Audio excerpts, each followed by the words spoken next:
Hello and welcome to a new video. Hope you are ready, because this video is based on one of the most popular blog posts written by BTB back in 2015. Most people watching this channel should focus on money. This means you need to generate revenue for a firm, obtain some equity, or generate profit from your company. No other options. In this video we're going to outline a step-by-step process for the latter, right here. Before we do that, however, we need to explain why no one will ever teach you to be rich. This includes us. No one would ever give away a seven-figure income.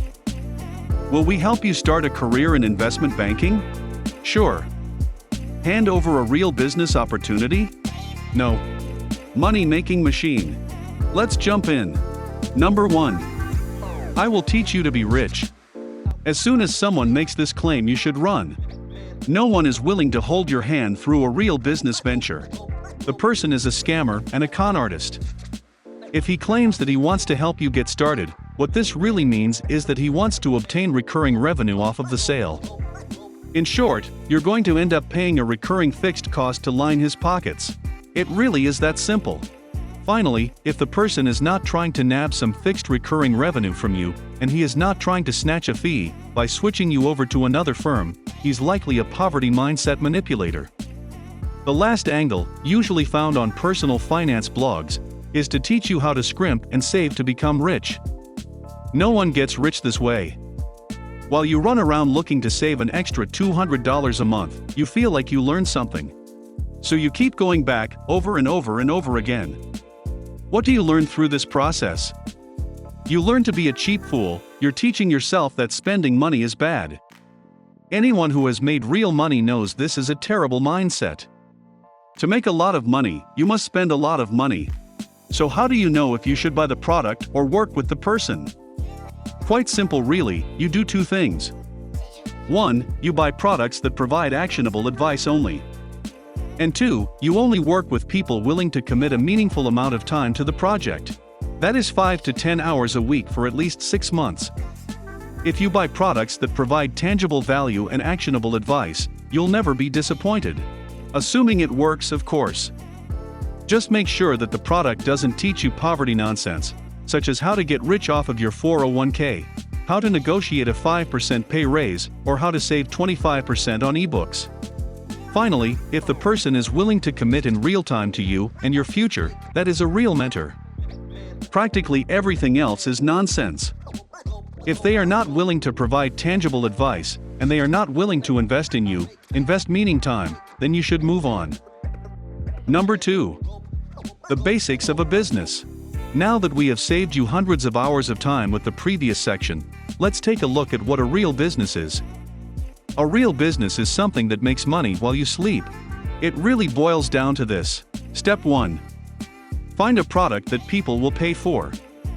If they are not willing to pay for it, then it is clearly a terrible idea.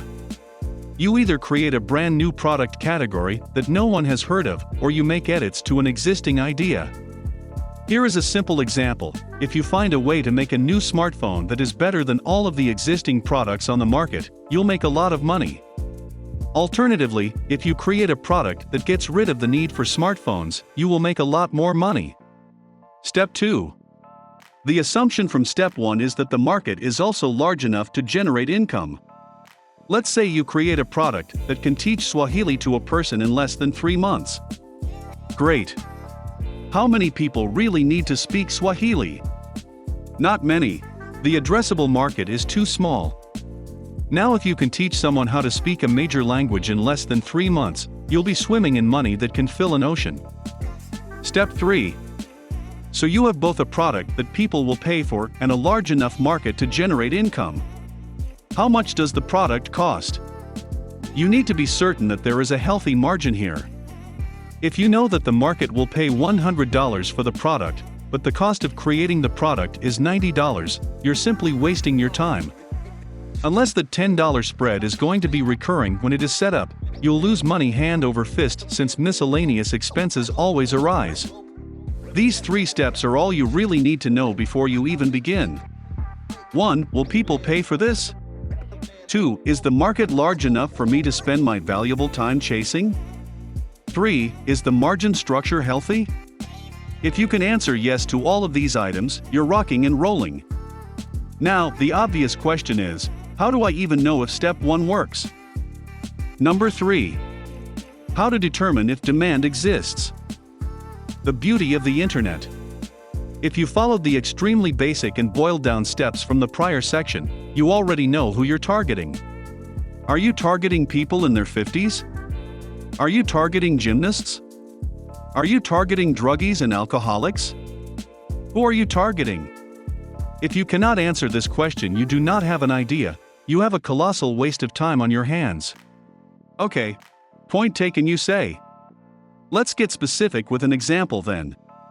You're targeting overweight men in their 30s who are looking to fix their weight issue. Good. Here is a step-by-step process on what you are going to do. Step 1. Create a solid sales page. You did learn to sell, correct? Create the sales page first and make sure that it is perfect.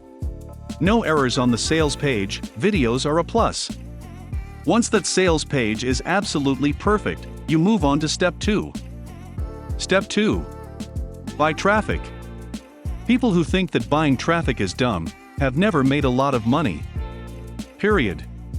You buy traffic from your target group on Facebook, Google, and many other mediums that we will never mention. Step 3. See the conversion rate. For the extreme beginners, this means how many people purchase the product. If you buy 1,000 visitors and 25 of them purchased, your conversion rate is 2.5%. The standard is generally 3%. Step 4. Recalculate your total costs and decide if the venture is worth pursuing. This video is called Money Making Machine for a reason. That is what you have created if the product works. The only equation that matters for a money-making machine is right here. Long-term value of customer minus cost of acquiring customer equals a positive or negative number. That is all. Think about it this way: if you spend $10,000 a day to acquire customers, does this mean anything? No, who cares how much you spend? What matters is how much value you received from the customer over the long term or the single point of sale. If your total expenses per day are $10,000 for marketing, producing the product, etc., but you generate $15,000 per day in revenue, your profit is $5,000 per day. You should spend more. Reiteration. This is the only thing that matters to the business. Your total costs simply need to be lower than the revenue line.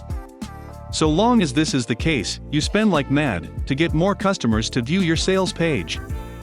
Beyond the extremely basic equation shown previously, the real takeaway from this section is the following. Stop trying to save, spend as much as you like, until profit margins turn to break even. And that is all for today. Stay tuned for the second part where we will talk about the cost process, how much a small business spends in a year, money and time, and why you don't want to be a public figure. If you enjoyed this video, make sure to like and subscribe, and I'll see you again next week. And in other news, banks are zeros.